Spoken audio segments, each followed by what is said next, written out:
Hello sir. Sir, जैसे कि आपको पता है कि अभी हमारा जून का महीना चल रहा है और जून में हमारी DPT 3 की फाइलिंग होती है, जिसकी अभी ड्यू डेट 30 जून है।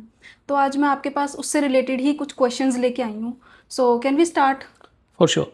ठीक है। सो सबसे पहले मेरा क्वेश्चन यही है कि कंपनी किस किस से मनी रेज कर सकती है?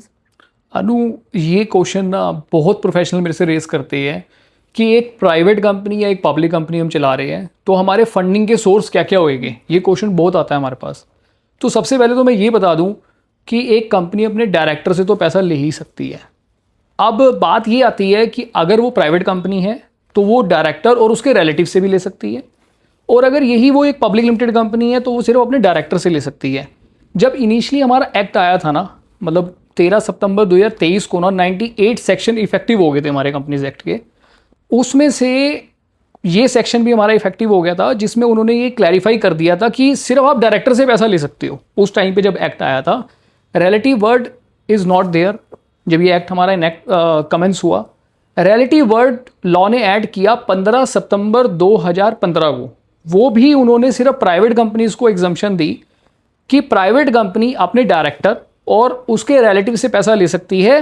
रिलेटिव वर्ड जो कवर हुआ वो 15 सितंबर 2025 में कवर हुआ। उससे पहले तो सिर्फ डायरेक्टर से ही अलाउड था, चाहे वो पब्लिक हो चाहे वो प्राइवेट हो। लेकिन 15 सितंबर 2015 के बाद उन्होंने डायरेक्टर एज वेल एज उसके रिलेटिव से भी अलाउ किया। अब क्वेश्चन ये आता है कि रिलेटिव कौन। अब जब रिलेटिव की बात करते हैं तो हम डेफिनेशन लेते हैं 2 सबसेक्शन 77 में। उसके अंदर husband wife, member of HUF और वो सब रिलेटिव जो हमारे rule 4 of company specification and definition rules में डिफाइन है, जो कि हमारे 8 रिलेटिव हैं, जिसमें हम कवर करते हैं father, mother, brother, sister, son, daughter, son's wife, daughter's husband. सिर्फ ये 8 रिलेटिव करते हैं। इनसे ही पैसा लेना अलाउड है एक प्राइवेट कंपनी को अपने रिलेटिव से। और यही अगर पब्लिक कंपनी है तो वो सिर्फ अपने डायरेक्टर से ले सकती है, और अगर प्राइवेट कंपनी है तो डायरेक्टर और उसके रिलेटिव से पैसा ले सकती है 15 सितंबर 2015 के बाद। तो क्या सर एक कंपनी दूसरी कंपनी से भी ले सकती है, मनी रेज कर सकती है? अनु, बिल्कुल।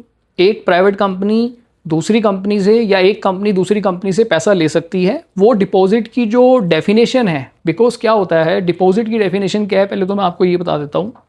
क्योंकि हम DPT 3 डिस्कस कर रहे हैं तो हमें पता होना चाहिए कि क्या डिपॉजिट है और क्या डिपॉजिट नहीं है, क्या अलाउड है और क्या अलाउड नहीं है बेसिकली लॉ के। तो सबसे पहले डिपॉजिट की जब बात होती है डेफिनेशन की, तो उसमें लिखा हुआ है any deposit, any loan, any amount, any money, that is basically deposit, except which is given in rule 21C। Rule 21C में एक्सक्लूजन लिस्ट दी गई है। 18 ऐसी लिस्ट है, 18 ऐसे क्लॉजेज है जिनको एग्जम्प्ट किया है, जिनको कहा गया है कि ये डिपॉजिट नहीं है। बाकी जो है वो सब डिपॉजिट है। उसके अलावा उस 18 लिस्ट में ये एक लिस्ट जरूर, एक क्लॉज ये भी है कि एक कंपनी दूसरी कंपनी से लोन ले सकती है, दैट इज अलाउड। तो किसी भी तरीके का कोई ये डिपॉजिट की डेफिनेशन में नहीं आता और ये किसी भी तरीके से प्रोहिबिटेड नहीं है। ठीक है। तो क्या सर ये जो 18 लिस्ट आपने मुझे बताई, इन 18 लिस्ट में पार्टनरशिप फर्म, LLP या HUF भी कवर होती हैं? वेरी गुड क्वेश्चन अनु। इन 18 जो क्लॉजेस की लिस्ट है, इसके अंदर स्पेसिफिकली उन्होंने ये बोला कि एक कंपनी दूसरी कंपनी से ले सकती है पैसा। लेकिन यहाँ पे उन्होंने कहीं पे भी ये नहीं बोला कि हम HUF से ले सकते हैं। यहाँ पे कभी भी इन्होंने ये नहीं बोला कि आप एक LLP से पैसा ले सकते हैं। यहाँ पे इन्होंने इसको भी एक्सक्लूड नहीं करा कि क्या आप एक पार्टनरशिप से पैसा ले सकते हैं। तो अगर आप मेरे से पूछो, जब इस लिस्ट में ये स्पेसिफाइड नहीं है, क्योंकि उन्होंने कहा है कि सारी चीज़ें जो आप लोगे वो डिपॉजिट है एक्सेप्ट दिस, उसमें ये नहीं है, तो इट मीन कि आप सिर्फ डायरेक्टर और रिलेटिव अगर प्राइवेट कंपनी है और एक कंपनी दूसरी कंपनी से लोन ले सकती है। लेकिन अगर आप बात करते हो HUF, पार्टनरशिप फर्म और LLP, इन तीनों से लॉ के अंदर कोई क्लियर कट बात नहीं की गई है, तो it mean it is not allowed. और कैन यू इमेजिन, मैं आपको अगर एक केस लॉ बताऊं, मेरे पास एक सेक्शन 58 होता था हमारे कंपनीज एक्ट 1956 का। तो मेरे पास एक केस आया हुआ है, एक लिस्टेड कंपनी है, उसमें उन्होंने HUF से पैसा लिया हुआ है अपनी। एंड मैं आपको बता दूं कि ये जो प्रोविज़न होते हैं ना 58 और जो अब 73 है, ये जो प्रोविज़न है ये बेसिकली कंपाउंडेबल नहीं है। अगर ये कंपाउंडेबल नहीं है, इट मीन कि इसकी कंपाउंडिंग नहीं हो सकती, बिकॉज इसके अंदर इम्प्रीजमेंट और फाइन डिफाइन है, और जहाँ पे भी इम्प्रीजमेंट एंड फाइन आ जाता है वो नॉन कंपाउंडेबल बन जाता है। तो मतलब आज की डेट में मतलब they are going to be make a imprisonment, penalize under imprisonment. तो उस केस के अंदर ऐसा चल रहा है। तो कहने का मतलब ये है कि पैसा लेना सिर्फ और सिर्फ डायरेक्टर और उसके रिलेटिव 15 सितंबर 2015 प्राइवेट कंपनी के लिए और पब्लिक के लिए डायरेक्टर से अलाउड है। अदरवाइज अगर आप HUF LLP या पार्टनरशिप फर्म से सोच रहे हैं तो वो अलाउड नहीं है, चाहे भले वो उसकी खुद की पार्टनरशिप फर्म क्यों नहीं है, चाहे वो दोनों डायरेक्टर उस पार्टनरशिप में ही क्यों पार्टनर नहीं है, चाहे वो उसकी खुद की HUF क्यों नहीं है, उससे भी अलाउड नहीं है पैसा लेना। कई बार ये बहुत रॉन्ग इंटरप्रिटेशन आती है कि हमारी खुद की पार्टनरशिप फर्म है, हम दोनों ही पार्टनर हैं, हम दोनों ही डायरेक्टर हैं, तो क्या मैं अपनी फर्म से पैसा नहीं ले सकता? तो लॉ ने क्लियर कट मना किया है, मतलब उसने उसको एक्सक्लूजन लिस्ट में डाला ही नहीं है, तो इट मीन वो अलाउड नहीं है उससे पैसा लेना।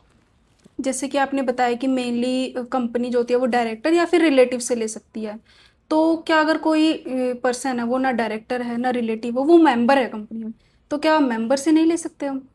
अनु, एक्चुअली ना this is also very good question.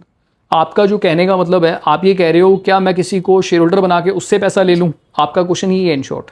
तो मैं आपको एक बात बता दूँ, पब्लिक या प्राइवेट अगर किसी को शेयर होल्डर बना के पैसा लेती है तो वो डिपॉजिट माना जाता है 73 में। अब जो भी वो पैसा ले रही हो डिपॉजिट है, लेकिन प्राइवेट कंपनी को ना कुछ रिलैक्सेशन है। 73(2) हमारे को बोलता है कि आप एक जनरल मीटिंग कॉल करके ऑर्डिनरी रेजोल्यूशन पास करके 73A to E की कंडीशनों को कंप्लाई करो और आप पैसा ले लो मेंबर बना के। लेकिन ये बात तो उसने करी है कि किसी भी तरीके की कोई भी कंपनी हो, चाहे पब्लिक हो या प्राइवेट हो, लेकिन मैं बात करता हूं यहां पे प्राइवेट कंपनी की। प्राइवेट कंपनी को सेक्शन 73(2)A to E जो कंडीशनें हैं जिसमें लिखा गया कि भाई आपको पब्लिक अनाउंसमेंट सर्कुलर देना है, क्रेडिट रेटिंग लेनी है, आपको जो है एक 20% का एक रिजर्व बनाना है, किसी तरीके को डिफॉल्ट ना किया हो, बहुत सारी कंडीशंस है जो हमें मेंबर बना के किसी से पैसा लेना है तो कंप्लाई करनी पड़ती है। लेकिन 5 June 2015 exemption notification to the private companies, इसके अकॉर्डिंगली आप किसी प्राइवेट कंपनी के केस में सिर्फ मैं बात कर रहा हूं, किसी को मेंबर बनाओ, शेयर होल्डर बनाओ और उससे आप पैसा ले सकते हो। लेकिन 5 जून 2015 में ना लॉ ने कहा 100% of the paid up share capital and free reserve, इतना तो अलाउड कर दिया लॉ ने कि आप किसी को मेंबर बनाओ और उसकी पेड अप और फ्री रिजर्व का 100%। सपोज करो मेरी पेड अप कैपिटल 1 करोड़ है और मेरा फ्री रिजर्व 1 करोड़ है, तो मेरे को 2 करोड़ रुपए तक उन्होंने कहा कि आप मेंबर बना के उससे पैसा ले लो, कोई प्रॉब्लम नहीं है। ये प्राइवेट कंपनी को एग्जम्पशन आ गई 5 जून 2015 को। अब इसी नोटिफिकेशन के रिस्पेक्टिवली एक और नोटिफिकेशन आई, इस प्रिंसिपल नोटिफिकेशन के रिस्पेक्टिवली 13 जून 2017 को एक नोटिफिकेशन और आती है फॉर प्राइवेट कंपनीज ओनली। वो ये कहता है कि आप अगर 100% से ऊपर भी लेना चाहते हो ना तो आप ले सकते हो, लेकिन आपको 3 क्लॉजेस बनाए उसने। पहला clause A, B, C 3 clauses में डिवाइड किया। उसने कहा 100% of the paid up share capital, free reserve and security premium. Security premium जो वर्ड है ना वो 5 जून 2015 की नोटिफिकेशन में था ही नहीं। सिक्योरिटी प्रीमियम जो वर्ड आया वो आया 13 जून 2017 में। तो उन्होंने कहा कि 100% तक तो आप ले ही सकते हो, और यही अगर आप स्टार्टअप कंपनी हो तो 5 ईयर्स अगर आपको हुए हैं तो स्टार्टअप कंपनी भी ले सकती है किसी को मेंबर बना के, उसमें कोई लिमिटेशन नहीं डाली उन्हें किसी भी तरीके की। तीसरा उन्होंने कहा जो स्टार्टअप नहीं है और जो 100% से ऊपर लेना चाहते हैं उनका क्या करें। बिकॉज अगर मान लो मेरे रिजर्व नेगेटिव में है, मान लो मेरा 1.5 करोड़ का लॉस है और मेरी कैपिटल 1 लाख है, तो इसका मतलब तो मैं प्राइवेट कंपनी में भी मैं किसी को मेंबर बना के भी पैसा नहीं ले सकता मैं तो। लेकिन लॉ ने कहा कि 13 जून 2017 को लॉ ने थोड़ी सी और रिलैक्सेशन दी, क्योंकि पुराने एक्ट में तो हमें अलाउड ही था किसी को मेंबर बना के पैसा लेना, लेकिन ये नया जब एक्ट आया तो उसमें ये डिसअलाउड हो गई ये चीजें बेसिकली ना। तो कहने का मतलब ये 13 जून 2017 को एक नोटिफिकेशन और आती है जिसमें कि उन्होंने इसको अलाउ किया मोर देन 100%। लेकिन उन्होंने कहा कि आपको 3 कंडीशनों का ध्यान रखना है। अगर आप 3 कंडीशनें सेटिस्फाई कर देते हो तो आप 100% से भी ज्यादा ले सकते हो, paid up share capital, free reserve and security premium से ज्यादा ले सकते हो 100% से, अगर आप 3 कंडीशनें सेटिस्फाई करते हो। और वो 3 कंडीशनें कौन सी है? सबसे पहली कंडीशन तो ये है कि मेरी जो कंपनी है किसी की सब्सिडरी या किसी की एसोसिएट नहीं होनी चाहिए।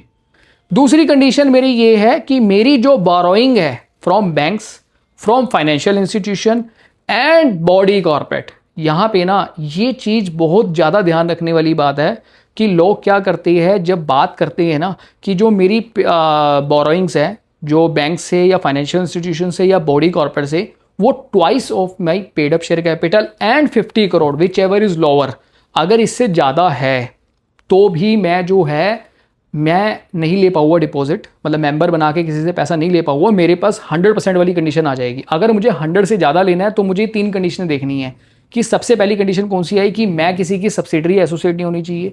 सेकंड कंडीशन क्या आई कि मैंने जो बैंक्स, फाइनेंशियल इंस्टीट्यूशन और बॉडी कॉर्पोरेट से जो मेरे लोन है वो twice of the paid up share capital और 50 करोड़ से और विच एवर इज लोअर उससे ज़्यादा नहीं होने चाहिए।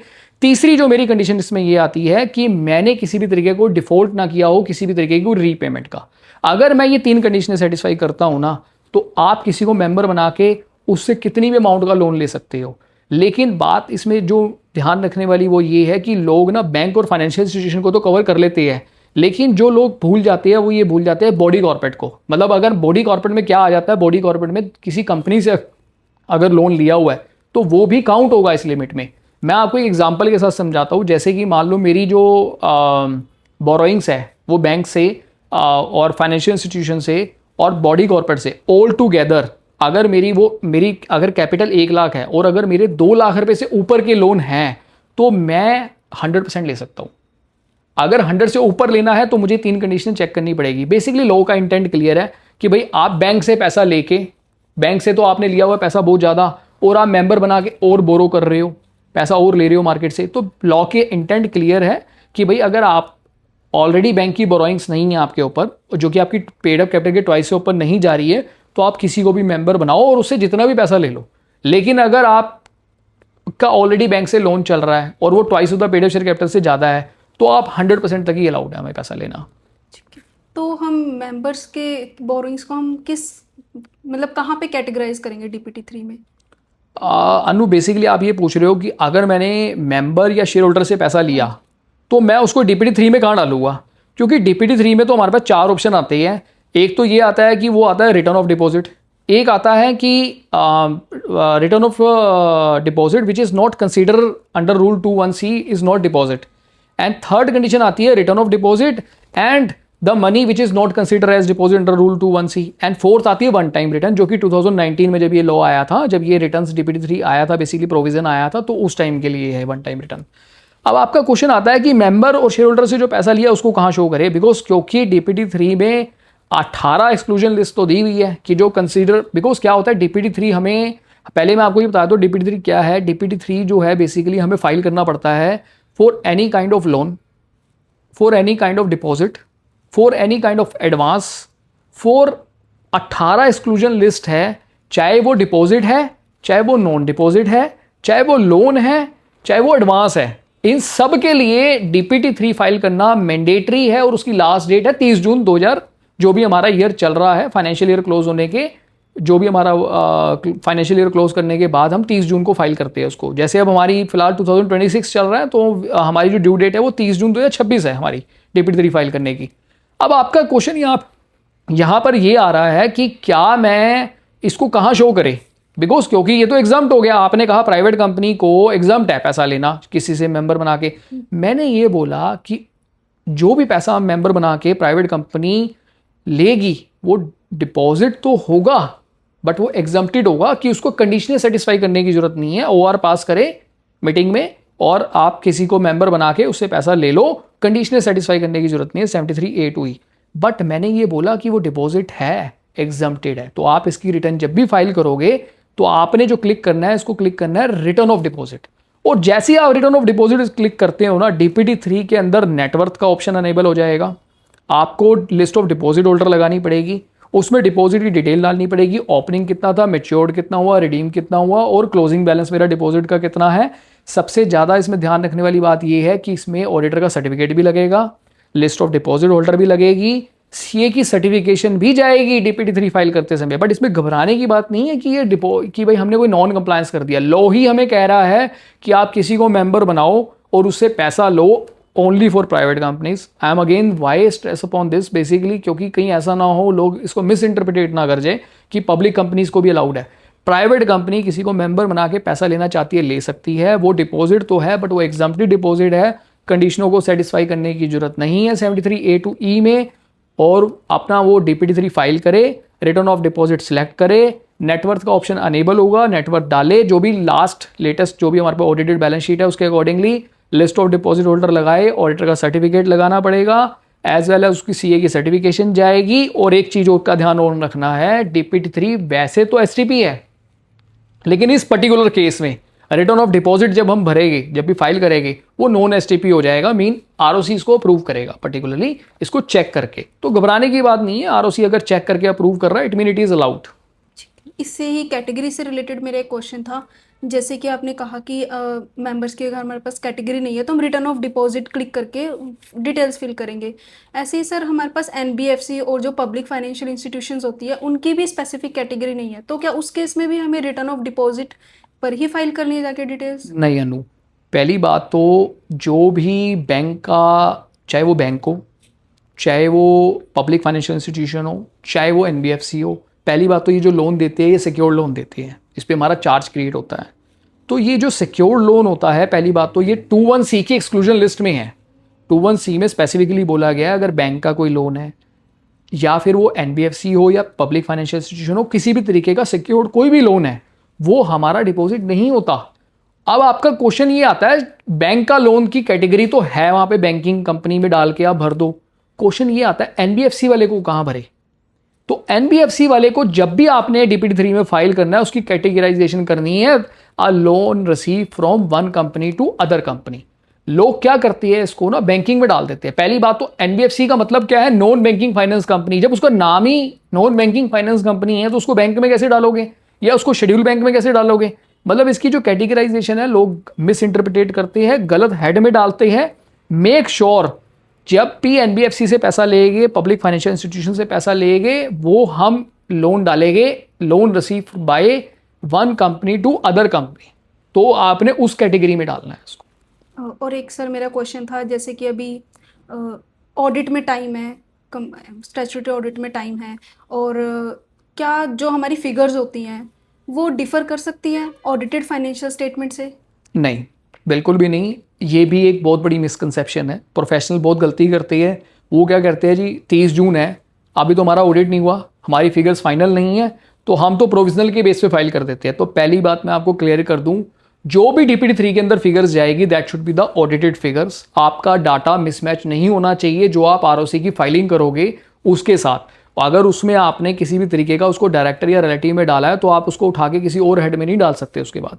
तो मेक श्योर जो भी DPT3 में डाटा आप डालोगे that should be the audited figure, that can not be change. आपकी वो चेंज नहीं हो सकती। जो आप एनुअल फाइलिंग करने वाले हो, जो आप फाइनल अपनी बैलेंस शीट अपलोड करने वाले हो, उससे चेंज नहीं होनी चाहिए, बिकॉज DPT3 में रिवाइज का कोई ऑप्शन नहीं है। DPT3 रिवाइज भी नहीं होता। तो मेक श्योर जो भी फिगर फाइल करे वो आप एटलीस्ट वेरीफाई करके ऑडिटेड फिगर हो, बाद में वो चेंज ना हो, चाहे भले डिले फाइल कर दो आप उसको।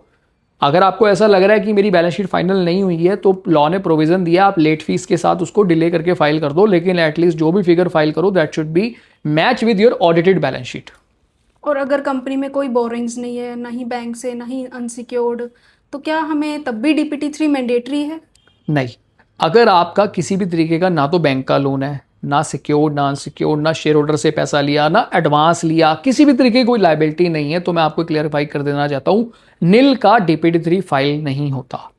वॉलंटरली आप करना चाहते हो कर दो डिस्क्लोजर के लिए, बट लॉ आपको यहाँ पे मैंडेटरी नहीं कहता। लॉ नील की किसी भी तरीके की कोई मैंडेटरी रिटर्न फाइल करना लॉ के अंदर ऐसा कुछ मेंशन नहीं है। ठीक। अगर कंपनी ने ओवरड्राफ्ट लिमिट रेस करी हुई है बैंक से, तो क्या उसके लिए भी हमें DPT3 फाइल करना पड़ेगा? अनु, चाहे ओवरड्राफ्ट हो, CC लिमिट हो, कुछ भी हो, जो भी मेरी आउटस्टैंडिंग, मेरे बोरोइंग्स, मेरे loan outstanding as on 31 March of the 2026, 25, 27 whatever the year, जो भी हो, जो भी मेरा आउटस्टैंडिंग है 31 मार्च को, मेरा DPT3 तो जाएगा। अब इसमें एक क्वेश्चन मैं आपको और कवर कर देता हूँ। एक क्वेश्चन और आता है, यार मेरी सैंक्शन अमाउंट तो 50 करोड़ है, लेकिन मैंने यूटिलाइज 10 करोड़ करी हुई है, मैं 50 करोड़ भरूँ या 10 करोड़ भरूँ?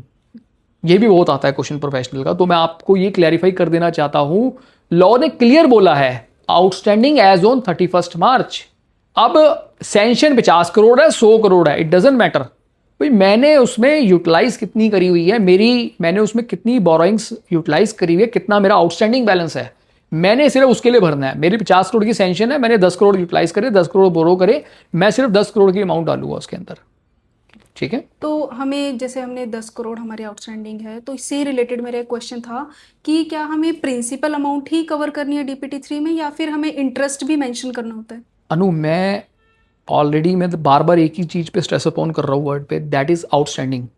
अगर मान लो लेट्स से आपका प्रिंसिपल 40 लाख है और आपका उसके ऊपर इंटरेस्ट 5 लाख रुपए एक्यूमुलेट हो गया है जो कि आपने नहीं पे किया, तो आपका आउटस्टैंडिंग बैलेंस 45 लाख हो गया है।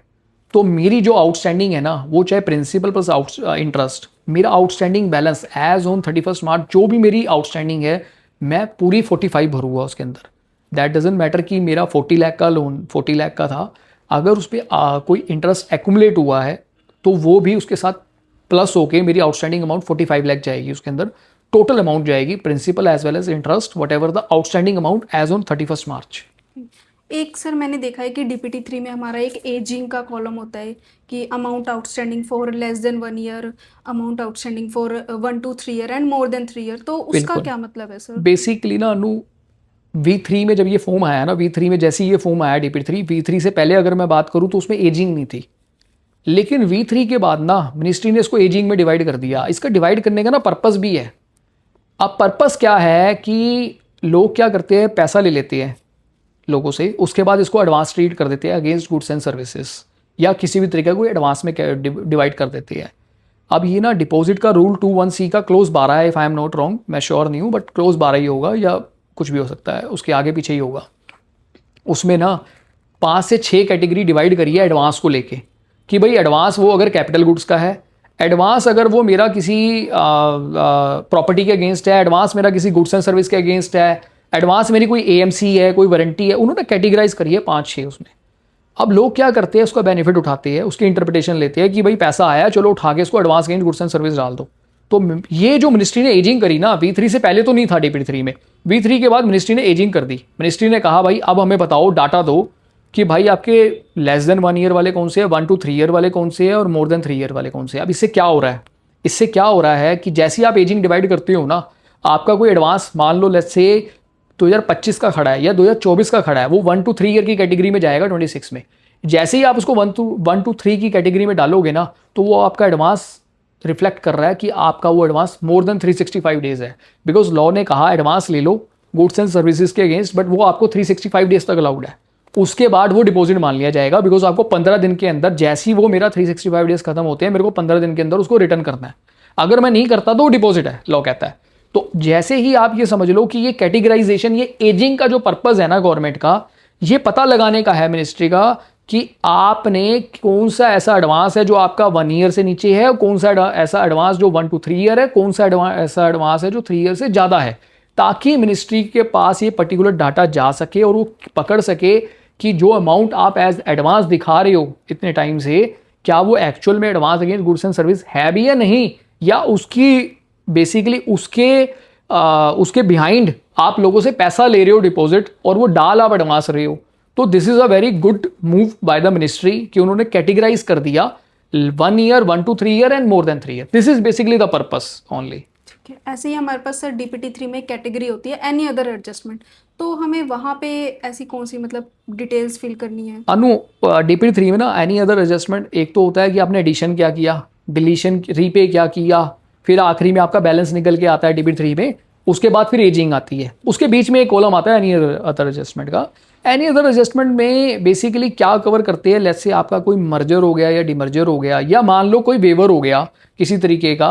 लेट्स से मान लो आपका 40 लाख का लोन था, आपने रीपे नहीं किया, उसने रीपे नहीं किया, लेकिन आपका बैलेंस 35 लाख आ रहा है। क्यों आ रहा है? क्योंकि आपने ना वेवर ले लिया 5 लाख का, या कोई भी एडजस्टमेंट हुई, कोई एडवांस के अगेंस्ट कोई एडजस्टमेंट हुई, किसी भी तरीके की कोई एडजस्टमेंट, वो रीपे नहीं हुई, वो इंक्रीज नहीं हुआ, बट वो एडजस्टमेंट है। एडजस्टमेंट कैसी भी हो सकती है कि वेवर हो सकता है, या क्वालिटी ऑफ गुड्स सर्विसेज वैसी ही नहीं थी तो वो अमाउंट इतनी रहेगी, तो वो अदर एडजस्टमेंट का पर्पस ये है बेसिकली।